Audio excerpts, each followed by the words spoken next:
Best win of the year for the Marlins. Unquestionably, they come all the way back in cause. Griffin Conine delivering, Conine delivering, Carl Stowers delivering, and Jesus Sanchez delivering. The lineup is fun. The Marlins are watchable. Their best, most fun victory of the season, even though this is happening in late August in a season that's cooked. Tons to get into on a fun game. This is Locked On Marlins.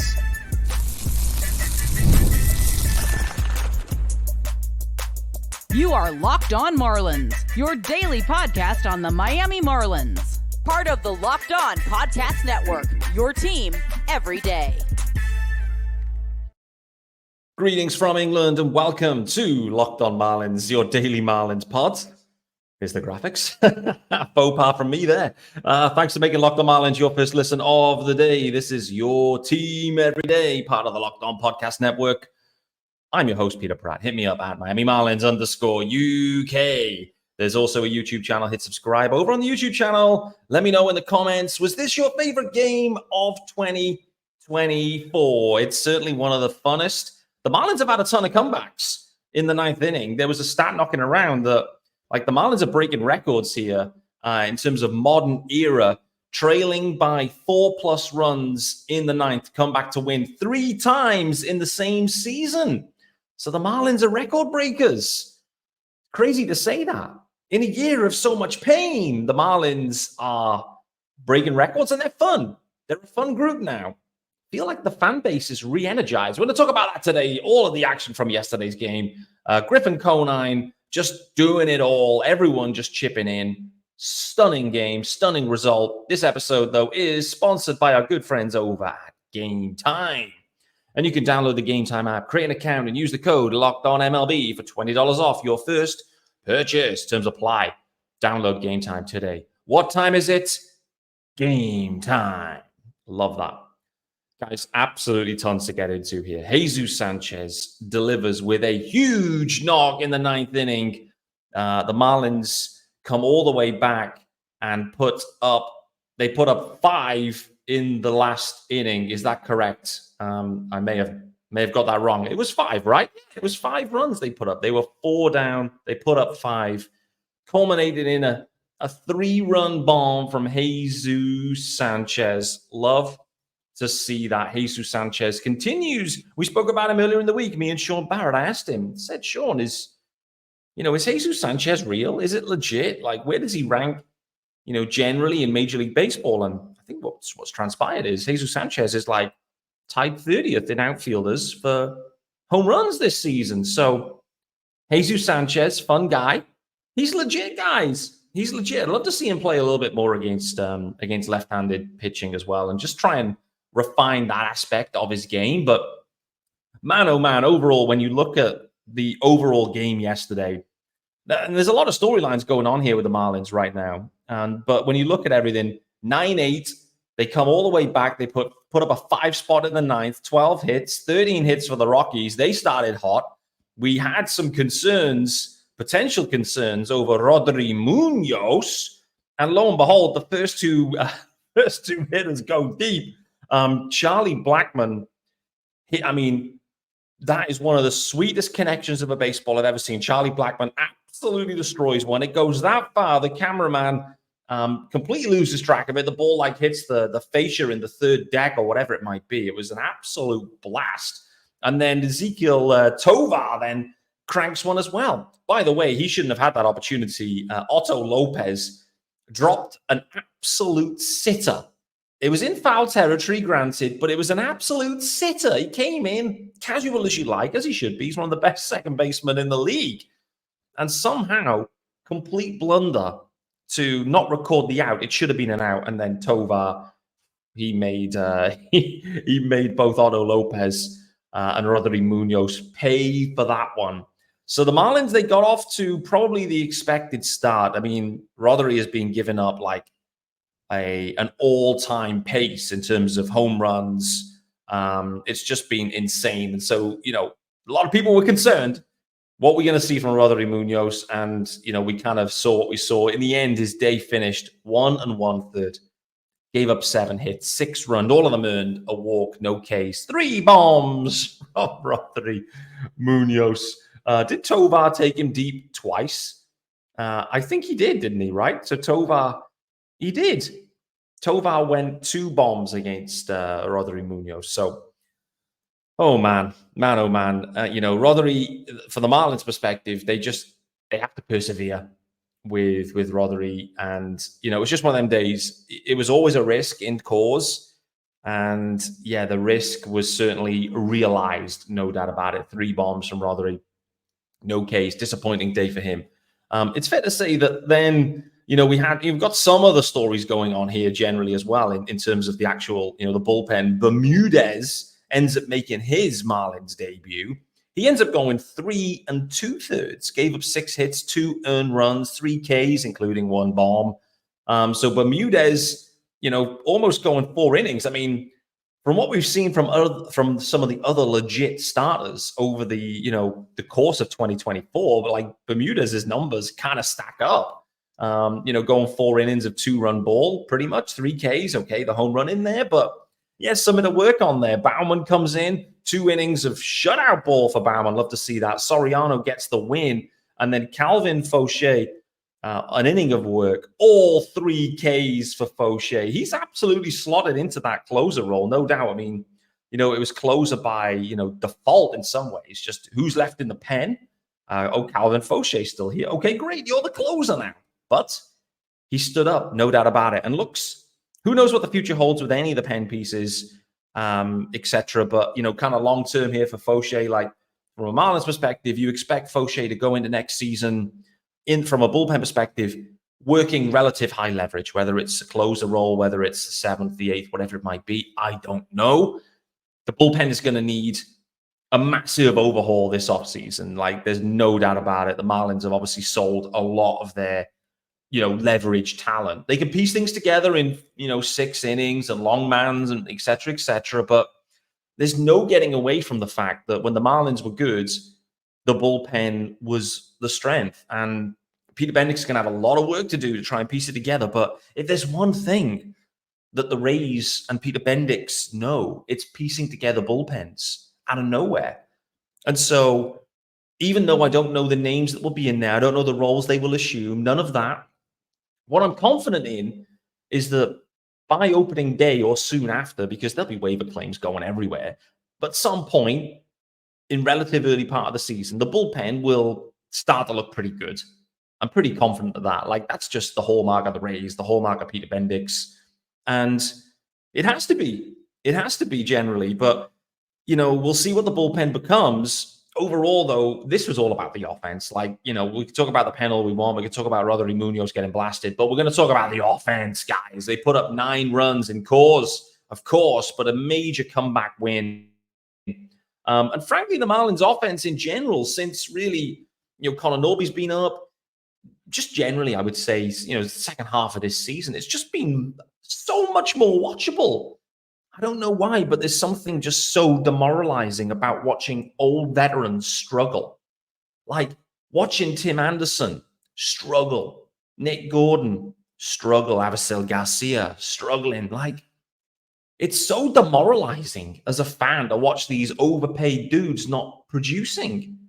A fan base, and I can speak, this is my own experience. Let me know what you think, but you can get behind the young guys. You give them more slack. You give them more leverage. You're happy to see them grow.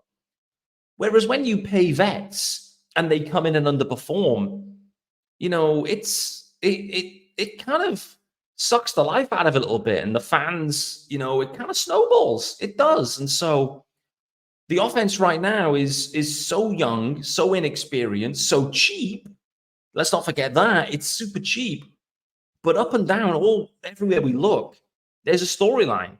Everywhere we look, there's someone that's trying to make their way. That's someone that's trying to prove that they can make it. There's someone that is trying to get better and secure a role for the future. I mean, we look at yesterday's game, the lineup, Connor Norby playing at third. He's brand new in his career. Jake Berger's been one of the hottest hitters in baseball since kind of July. Jesus Sanchez, unbelievable game. OPS now up to 724, by the way. Jonah Bry, who's, the opportunity's open for him. Otto Lopez, Kyle Stowers, who's, we're going to talk about Stowers as well after the break, who's definitely improving. Vidal Brew had a 2-hit day for him yesterday, including an RBI. Griffin Conine doing his thing in right field, literally doing his thing in right field. A big segment coming up on Conine shortly. Like, up and down this lineup, like Conine you're rooting for, Stowers you're rooting for, Otto Lopez, Jonah Bryant, Jesus Sanchez, Jake Berger, Connor Lopez, everywhere. Up and down. Up and down. There's people that you root for. You can't help but root for these guys. Earlier in the season, there was underperforming guys, and it turns. The fan base turns on you quickly. It's not about, you start and then just see the negatives. With this young group who is, having fun, piecing it together. They've got the Italian swag, maybe. I don't know the origin for those like watching the show. Like, what's the origin of the hand signals that are going on right now for the Marlins hitters? But these guys, they've got it going. They've got some momentum building. The problem is in this campaign particularly is the rotation is all on the IL, and so the pitching is decimated. The bullpen has been traded away, and so whilst the offense has been better, we're looking around going, they're 7 arms away at this point, but those 7 arms are on the IL. That's the encouraging thing here. And that's the encouraging thing for all Marlins fans at this point. You've got a young group that you root for, and you know that you've got a rotation that's like could come back. We'll see what happens in the offseason. And you've got a bullpen that requires some maintenance. Really, this is a very interesting situation for the Marlins. Very, very interesting situation. And from a fan base perspective, the fan base, to me, the sense I get on X, which is the only way I can judge this, is the fan base is energized. They're feeling energized. They're buying into these guys. And that's a really, really great spot to be in a campaign that has been terrible by wins and losses. It's been terrible. But as we've come out of the deadline and you've come out into this, you've now got a young group. And Craig Mish spoke about this months and months and months ago, saying that it's going to be tough. You're going to realize the season's cooked. They're going to move on from some vets. Young guys are going to get some shots, and you're going to start to feel energized by those young guys. And that's exactly the spot we're in right now. Exactly the spot. Also, you have to be delighted by the fact that, and this is great for Bendix, the fact that Connor Norby's up. He's hit every game. Connor Norby's just hitting, which is great to see. You've now got Kyle Stowers starting to find it. First home run for the Marlins yesterday. Opposite field blast for him. Kyle Stowers finally finding his groove, which is great to see. And, again, from Bendix's perspective, the fan base are looking around going, we're going to judge this guy on his trades, because when you trade away big league talent for younger guys at various levels, there's pressure on. There was, I guess, a degree of pressure created by the Arias deal, particularly because of the timing and the return and the way things have played out with Dylan Head in particular. But we'll see what Head's got in the future. But there's pressure on. And so for there to be what on the face of it appears, it already felt like a dub. But Norby and Stowers look like, they can be part of something here. And Trevor Rogers, we were all watching the games with Trevor Rogers this year.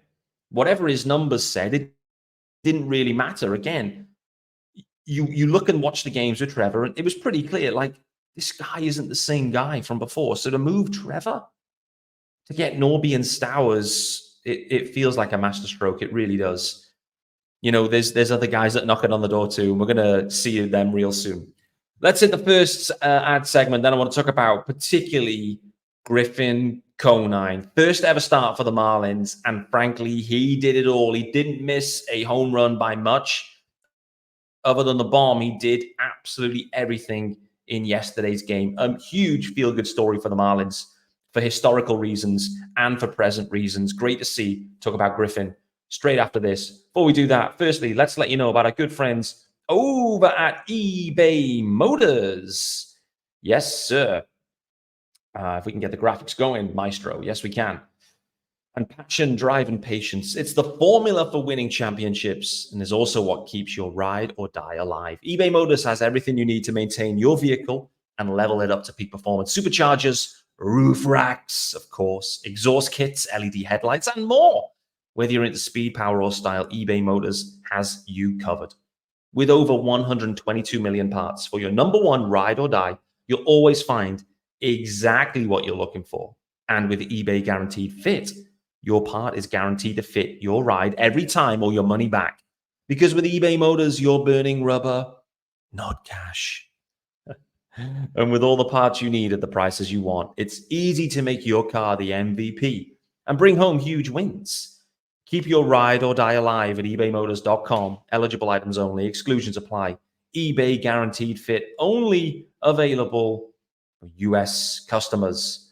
And this episode is also brought to you by our good friends over at PrizePicks. And PrizePicks is America's number one daily fantasy sports app with over 5 million active members. It's the easiest and most exciting way to play daily fantasy sports. Unlike other apps on PrizePicks, it's you against the numbers. All you do is simply pick more or less on 2 to 6 player stat projections and watch the winnings roll in, baby. Get yourself in on the daily action with your friends and become part of the PrizePicks community today. You can win up to 100 times your money on PrizePicks with as little as 4 correct picks and turn $10 into 1,000. And if you sign up today, you can get $50 instantly when you play $5. You don't even need to win to receive the $50 bonus. It's guaranteed. So download the PrizePicks app today. Use the code LOCKEDONMLB and get $50 instantly when you play $5. That code is LOCKEDONMLB on PrizePicks to get $50 instantly when you play $5. You don't even need to win it to receive the $50 bonus. It's guaranteed. PrizePicks. Run your game. Welcome back to Locked On Marlins, guys, with me, Peter Pratt. It is Wednesday, the 28th of August. We are reflecting on the best win of the season for the Marlins. It's taken all this time. I tip my cap to every single one of you that is still watching the Marlins, even though the season has been putrid. It really has. But we're now in the forward-looking phase of the campaign. And this is fun. This is the fun phase. The dead money's gone. The washed-up vets are gone. Some of the guys have been traded. They're gone. Some of them were good. Some of them were not so good. Nevertheless, they're gone. We're now into the phase of looking firmly at the future, and everyone is going to get a look, no doubt. We've got the rosters expanding real soon, too. Very interested to see who benefits from that situation, considering the 40-man options right now, and considering where we're at in the catching position in particular. Agustin Ramirez, I think, could be on his way up to the Marlins as soon as this weekend. We'll wait and see if that's the direction they go. He's on the 40-man. The Marlins continue to struggle at catcher. He doesn't have to catch every day. He can catch a little bit and he can DH some. It makes total sense to me. Nevertheless, let's talk about someone who is already up, and it is Griffin Conine. He obviously had his debut plate appearance, struck out, check swing, unfortunately. That's the most frustrating way to go. Check swing. Nevertheless, he then bounces back, starts his first game in right field. Did speak about this with Sean earlier. I was interested to see whether he could go, whether they go with an all lefty power stick combo in the outfield, and they did. Carl Stowers shifting over to center. We then get Jesus Sanchez shifting over to left field, and then Griffin Conine taking it over in right field. But for Griffin Conine on the day, 3 at-bats, including 1 walk, so 4 plate appearances, 2 hits, 2 runs also score, an outfield assist with an absolute laser from right field. He almost had the first home run of his career.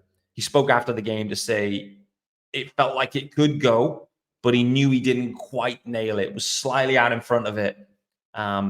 Didn't quite go, but got the top of the wall. The funny thing is, and I did see a stat, I can't remember who shared this, someone on X, one of the Yankees fans, if I recall correctly, but they were sharing Griffin Conine's 3 at-bats, 3 batted balls, actually, from yesterday's game.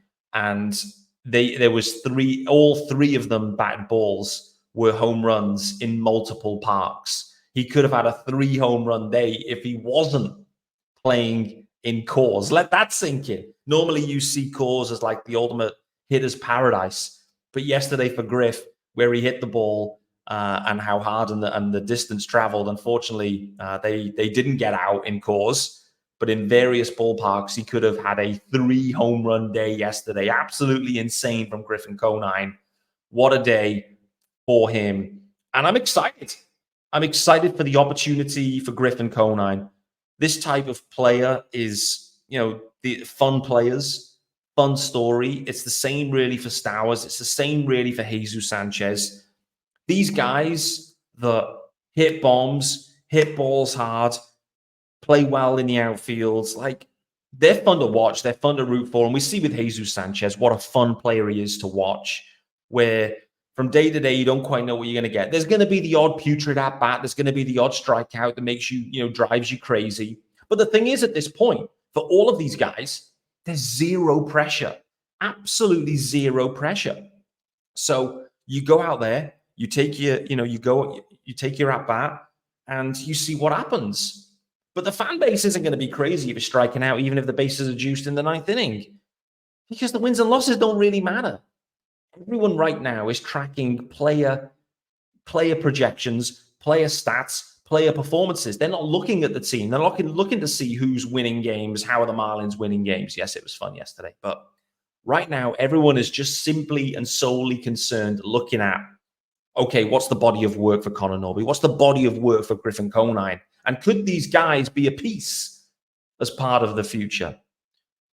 Really interested to see whether Griffin Conine is with the organization the rest of the way. Frankly, in terms of that production, why not? Why not? Let's see if it's something, it's sustainable. But I mean, Griff was absolutely blasting balls yesterday. And yes, it's only the Rockies you're facing, right? And, they're clearly a struggling team as well. But to be fair, they were probably going up just about against their ace yesterday, Quantrill. Like, is he the ace for the Rockies? I don't know, but he's been one of the better starters. So, super encouraging start. Great to see Aram Layton. He's still there. He must be doing the whole series, I guess, in Coors with the Conine family. Great to see, obviously, Jeff Conine. Everyone, the whole Conine family, friends, everyone just going absolutely crazy. Amazing seeing Aram Layton just seeing that what ended up being a triple, but they thought it was going to get out. And it was like, oh man, he's nailed one. He's crushed that. They're not quite getting out. But then the suddenly dawns on like, hey, you can get 3 bases here. Pick it up, Griff. Let's go. So great to see. It's a family affair. And generally, like I've already mentioned, it's just these young guys with young stories create the energy, create the buzz for the fan base that has been much, much needed. I think Griffin Conine remains with the Marlins the rest of the way. There's no reason to send him back down. He's done all he needs to do at AAA. Let's see what he can do at the big league level, and let's see if he can rise to the occasion. He's a worker, a dedicated worker. He's a grinder. There's going to be games where he performs. There's going to be games where he struggles. That's the kind of profile we've seen with Griffin Conine. But let's have a look. I mean, everyone's rooting for him. It feels perfect. And I like that outfield mix. I really do, against right-handed pitching like him, Stowers, and Jesus Sanchez. Any moment with them guys, balls could disappear, and it's going to be fun to watch, no doubt about it.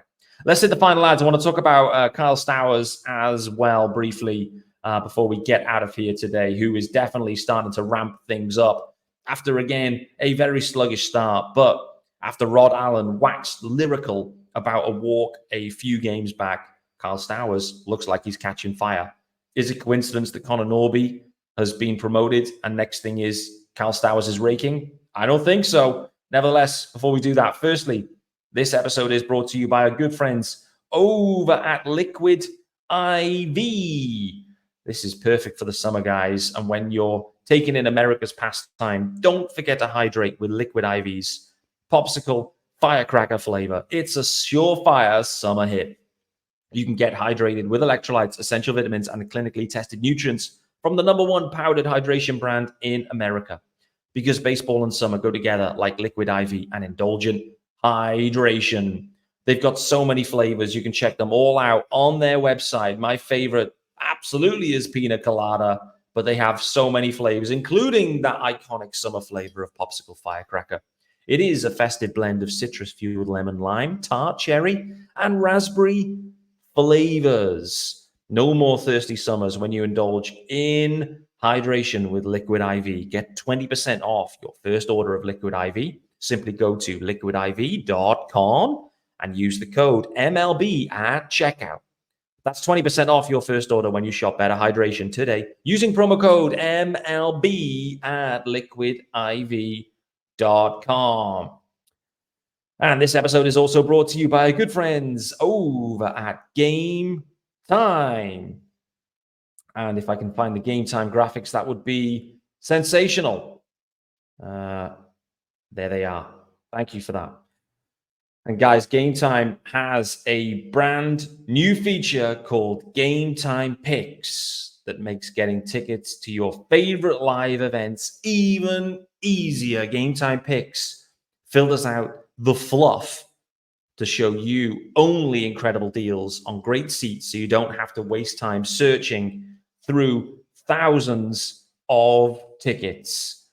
So what you got to do is simply, well, firstly, the main thing to call out on Gametime, apart from Gametime Picks, which sounds sensational, they've also got all-in pricing. Toggling this feature shows the totals up front, no surprise fees at checkout. You must turn this feature on, though, by the way. You have to toggle it on. So remember to do that. Toggle that on, get the all-in pricing. You've also got the panoramic views from your seat in the app before you buy via seat views. I want to see where I'm sitting. I want to see the view. And also, you've got the Gametime guarantee. They will credit you 110% of the difference if you find the same seat in the same row for less. Take the guesswork out of buying tickets with Gametime. Download the Gametime app, create an account, and use the code LOCKEDONMLB for $20 off your first purchase. Terms apply. Again, create an account, redeem the code LOCKEDONMLB for $20 off. Download Gametime today. What time is it? Game time. Welcome back to the final segment here of Locked On Marlins and me, Peter Pratt. It's Wednesday, the 28th of August. We are celebrating a stunning Marlins come from behind win, a one-run come from behind dub with chaos in the ninth inning. So 2023. I miss 23. I do. It was a glorious year. Glorious. What a ride. I enjoyed it so much. 24 has been terrible, at least up until the deadline. I've kind of enjoyed post-deadline Marlins, I'm not going to lie. They've got no arms. The pitching is decimated, but the offense is spunky. And it's been fun. It's been fun to watch this group. Let me know your thoughts. I want to talk about, finally, just before we get out of here, Kyle Stowers specifically. Like I mentioned in advance, Rod Allen was, giving it the full gasolina, hyping him up, saying that he feels like he's close. He feels like he's close. And I think it's fair to say that that has rung true. Maybe since that walk, that was like a Marlins career-defining walk for Kyle Stowers. I don't know, but in recent, obviously yesterday was his first home run for the Marlins, but it looks like it's coming together for him. It does. The first couple of games, the first couple of at-bats, man, it was wild. It was so wild. It was Jesus Sanchez wild in 2021. But it feels like he's starting to get in the groove and he's starting to time up balls. And maybe there's a player here with Stowers. And if there is, it's a big win for the Marlins. If they can get some degree of production out of him, that's going to be a huge win. So let's see. I think it's fair to say I was early on the slander for Stowers. I've pumped the brakes a touch. He took time to settle in. There's reasons why. New organization, unfamiliar surroundings, a team that's terrible, everything that's unsettling. It's not often the ideal conditions. Connor Norby comes up. Stowers, I think you're going to rake, brother. Next thing is he's raking. Love to see it. And like I said, love him in center field. Love that mix in the outfield. And I love that victory yesterday. We don't talk a ton about Roddery Munoz. It was what it was yesterday. There is another game this evening, of course, for the Marlins against the Rockies. They continue in their 4-game series. Max Meyer is going for the Marlins this evening against Kyle Freeland, the lefty. So gut feel is with a lefty going, you're going to see a completely different makeup in the outfield. Very interested to see the lineup the Marlins go. But Max Meyer is going this evening. The following evening is going to be Veyente Beozo, who has been very interesting in terms of his fly ball outs. Very interesting to see how he goes in cause. But as you have probably tracked along with this podcast the past few weeks, I've been severely unimpressed with Max Meyer's performance as a starting pitcher. His last outing in particular, he did change the mix up. Talking about it, there's no point Max Meyer just rocking out and just throwing 50% sliders over and over and over again. There's no point. There's going to be no development there. We need to see him in this point of the campaign, in this point of the year, come away from the slider. Come away from it. This is now about, can you get some swing and miss on your fastball, and can you get that changeup worked in? They're the key bits for Max Meyer at this point. If all he becomes is a slider 50% of the time, then it's not sustainable. It's not sustainable as a big league starter, and the Marlins need to see more from Max than that. Very interested in a tough environment, clearly. Very interested to see the Marlins get out there against the lefty. Maybe Griffin Conine sits this one. Wait to see. I mean, everyone's been platooned there in that outfield. Typically, they can't platoon everyone, so let's see who starts. But guys, thanks for making Locked On Marlins your first listen of the day. I look forward to seeing you tomorrow, recapping on a Max Meyer start. Let's see how they went with the outfield. Let's see if the Marlins can at least secure a split of this series with a view to winning it with a UK-friendly game on Thursday. Look forward to seeing you then.